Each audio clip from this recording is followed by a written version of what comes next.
আমরা অত্যন্ত ভাগ্যবান যে ডক্টর ইউনূসের মতো একজন নেতা আমরা পেয়েছিলাম এট the time of the crisis পোস্টে বলেছেন। আমরা সৌভাগ্যবান যে আমরা বিপ্লব পরবর্তী সময়ে ইউনূসকে আমরা পেয়েছিলাম আমাদের সাথে। তিনি দেবদূত কিনা যায় না, কিন্তু আল্লাহ আমাদের সহায় যে তিনি ছিলেন যখন তাকে প্রয়োজন।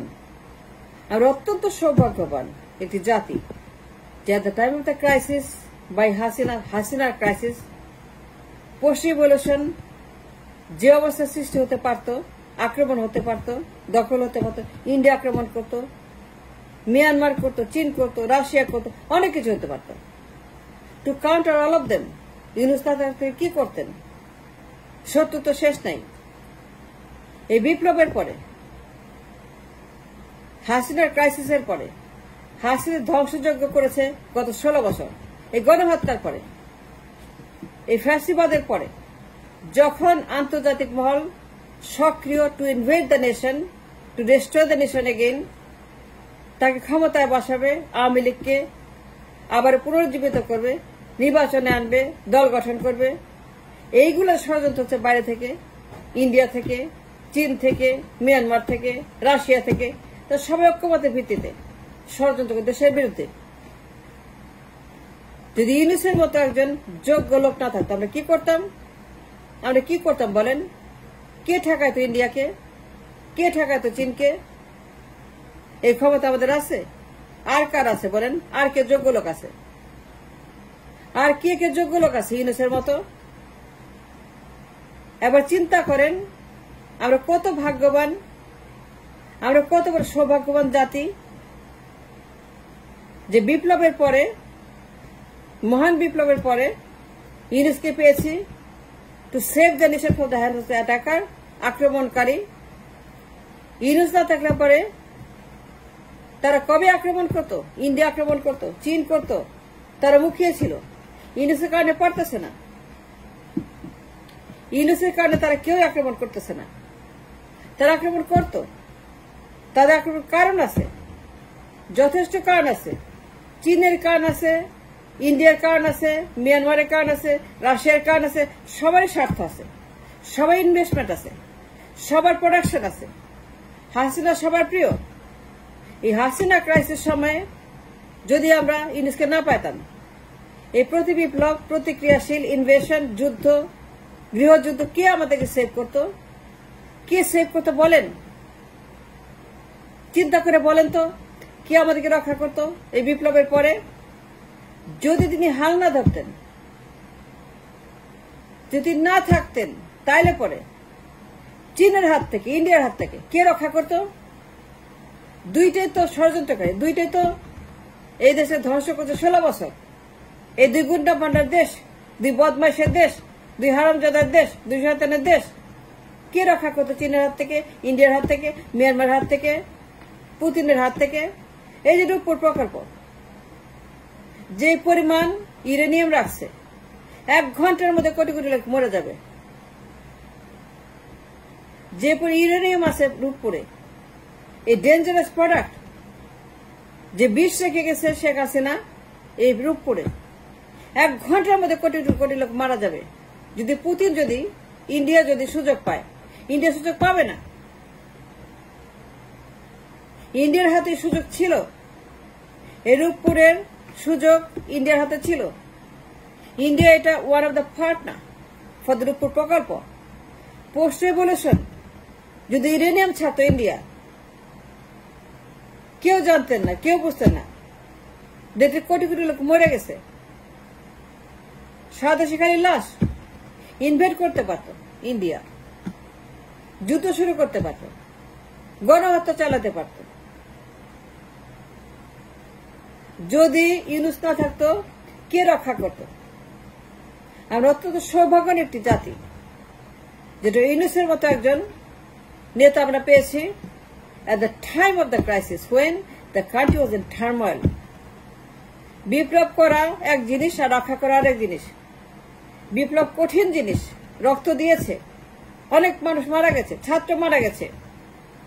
হাসিনা প্রচুর মানুষকে খুন করেছে, এই গণহত্যাকারী, এই খুনি সাইকোপ্যাথ প্রচুর ছাত্র, প্রচুর জনতাকে মেরে ফেলেছে ক্ষমতা থাকার জন্য। আরো মারো, আরো কারফিউ দাও, আরো গুলি ছোড়ো, এই যে টাকার বান্ডিল, তারপরে টাকা পাওয়া গেছে। পালিয়ে যাওয়ার আগে কোটি কোটি টাকার বান্ডিলে বসছিল গণহত্যা করানোর জন্য, তাদেরকে দেওয়ার জন্য, খুন করার জন্য, আর্মিকে দেওয়ার জন্য, পুলিশকে দেওয়ার জন্য, আনসারকে দেওয়ার জন্য। কোটি কোটি টাকার বান্ডিল পাওয়া গেছে গণভবনের ভিতরে পালিয়ে যাওয়ার আগে। হাসিনা বলতেছিল আরো খুন করো, আরো গণহত্যা করো, ক্ষমতা ছাড়বো না, আরো মানুষ মারো, আরো ছাত্র, কেন পারো না? পারবা না কেন? এত দেই, এই নাও আরো টাকা, কত টাকা চাই, এই নাও তোমার টাকার বান্ডিল। সেই বান্ডিলে বসছিল গণহত্যা করার জন্য। কিন্তু যখন সে পালিয়ে গেল, তারপরেও তো এরাই ছিল, এরাই তো তখন ছিল, আওয়ামী লীগে ছিল। যদি ইউনূস না থাকতো to control the post-revolution situation that was the very, very highly dangerous. প্রতি বিপ্লবীরা চারিদিক থেকে ফোঁস করতেছে, সাপের মতো নিঃশ্বাস ছাড়ছে। ইন্ডিয়া, মিয়ানমার, চায়না, পুতিন সবাই মিলে, প্রত্যেকের ইন্টারেস্ট আছে, ইনভেস্টমেন্ট আছে। পুতিনের আছে, ইন্ডিয়ার আছে, চীনের আছে, মিয়ানমারের আছে, স্বার্থ আছে। প্রত্যেকের স্বার্থ বাংলাদেশে। হাসিনা যে দুর্যোগ সৃষ্টি করছে, হাসিনা যে ক্রাইসিস দিয়ে গেছে 16 বছর, যে পরিমাণ গণহত্যা করছে, যে পরিমাণ সে ব্যাংক লুট করছে, ব্যাংকগুলাকে যে লুট করছে, destroy the nation to a point of no return. কি করতেন যদি ইউনূস তখন হাল না ধরত? কে রক্ষা করত আক্রমণ থেকে? কে রক্ষা করত কাদের সিদ্দিকের হাত থেকে? কে রক্ষা করত মোদির হাত থেকে, জিনপিং এর হাত থেকে? কে রক্ষা করত আওয়ামী লীগের হাত থেকে? আওয়ামী লীগ তো অ্যাক্টিভ, অ্যালাইভ, তার ষড়যন্ত্র দেশের ভিতরে এখনো তারা অ্যাক্টিভ, এখনো তারা প্রতি বিপ্লব তৈরি হচ্ছে। আমেরিকা থেকে সিগন্যাল, ইন্ডিয়া থেকে সিগন্যাল। হাসিনা গোপন জায়গাতে, গোপনাঙ্গে মোদির সঙ্গে মালিশ মারতেছে, মালিশ করতেছে। তার স্বামী স্ত্রী মিলে কি করতেছে না করতে আপনি জানেন। মোদির ষড়যন্ত্র, মোদি নাটক নিত্যানন্দ, এই মোদি তাকে নিয়ে ষড়যন্ত্র ইন্ডিয়াতে বসে আবারও আক্রমণ করবে, আবারও ক্ষমতায় বসাবে। সমস্ত নিউজ ইন দ্য ইটি।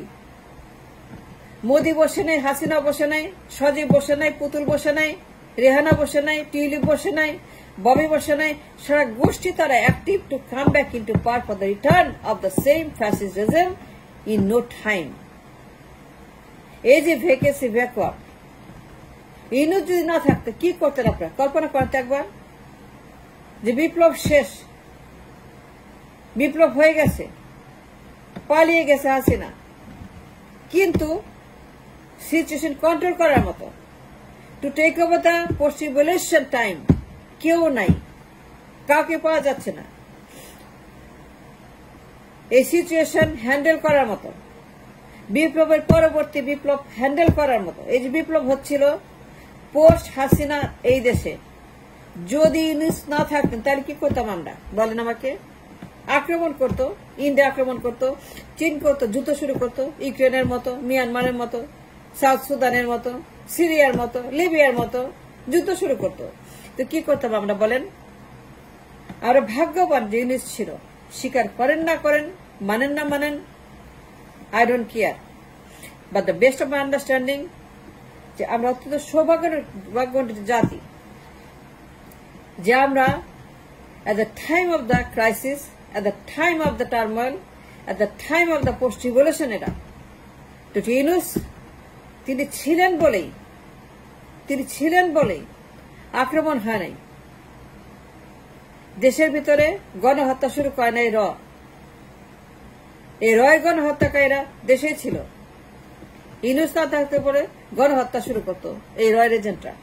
মোদি আক্রমণ করতো, জিনপিং কিছু করতো, ইউক্রেন বানাইতো, মিয়ানমার বানাইতো, সাউথ সুদান বানাইতো, যুদ্ধ শুরু হতো, মানুষ মরতো, কি হতো বলেন? অনেক কিছু হতে পারতো, অনেক কিছু, কিন্তু কিছুই হয় নাই। কেন হয় নাই? For doctor Yunus. Doctor Yunus জানে কোথায় মেডিসিন দিতে হবে, সবখানে তার অ্যাক্সেস, পূর্ব, পশ্চিম, উত্তর, দক্ষিণ, তার কথা সবাই শুনতে বাধ্য। তিনি ফোন করলে সবাই তার কথা শুনবেন। সারা দুনিয়া আজকে তাকে নিয়ে তোলপাড় করতেছে। ডক্টর ইউনূস অভিনন্দন জানাচ্ছে, তাকে সারা দুনিয়ার মানুষ বরণ করে নিছে, তাকে সারা দুনিয়ার মানুষ গ্রহণ করছে as a saviour for the nation at the time of the crisis. Doctor Yunus প্রমাণ করেছেন সেবা করার জন্য, উপকার করার জন্য, মানুষকে বাঁচানোর জন্য দল লাগে না, রাজনীতি লাগে না, প্রধানমন্ত্রী লাগে না, প্রেসিডেন্ট লাগে না। তিনি প্রমাণ করেছেন রাজনীতি কত প্রয়োজনীয়। তিনি প্রমাণ দিয়েছেন রাজনীতি করা ইজ নট ইম্পর্টেন্ট, দল ইজ নট ইম্পর্টেন্ট, ব্যক্তি is not important, the important is মানুষ বাঁচাও, দেশ বাঁচাও। ডক্টর ইউনূস তিনি বলেছেন 57 জনকে ছেড়ে দেন যা জেল খাটছে বিপ্লবের কারণে মিডল ইস্টে, নাইলে জেলে পচে মরত। ডক্টর ইউনূস যদি না বলতেন জেলে পচে মরত এই প্রবাসীরা যারা বিপ্লব করেছিল, স্লোগান দিয়েছিল, তাদের দেশে বেআইনি আন্দোলন করা। কিন্তু প্রবাসীরা আবেগের বশে তারা মিছিলে গিয়েছিলেন। তারপর 57 জনকে তাদের পুলিশ জেলে ভরেছিল। 3 জন যাবজ্জীবন জেলে পচে মরবে, বাকিদের টার্ম লিমিট। কিন্তু ডক্টর ইউনূস তিনি কথা বলে বলছেন ছেড়ে দেন, ছেড়ে দিচ্ছে। এখন এই যে একটা ঘটনা, 57 মাসের জীবন বাঁচালেন, আর কারে পাইতেন? আর কারে পাইতেন বলেন? আমরা অত্যন্ত সৌভাগ্যবান, ভেরি ফরচুনেট, এক্সট্রিমলি ফরচুনেট। আজকে আমেরিকাতে হইলে পরেও আমি এই কথাই বলতাম, যদি হাসিনা ক্রাইসিস ইংল্যান্ডে হইতো, ইউরোপে হইতো, আমেরিকাতে হইতো, আমি সেম কথা বলতাম যে আমরা অত্যন্ত ভাগ্যবান যে ইউনূসের মতো একজন নেতা আমরা পাইছি, to control the situation post revolution, হাসিনার ক্রাইসিস নিয়ন্ত্রণ করার জন্য, ইনভেশন ঠেকানোর জন্য, যুদ্ধ ঠেকানোর জন্য, গৃহযুদ্ধ, গণহত্যা, আবারও রয়ের এজেন্ট। আমরা তো ভাগ্যবান যে ইউনূস ছিলেন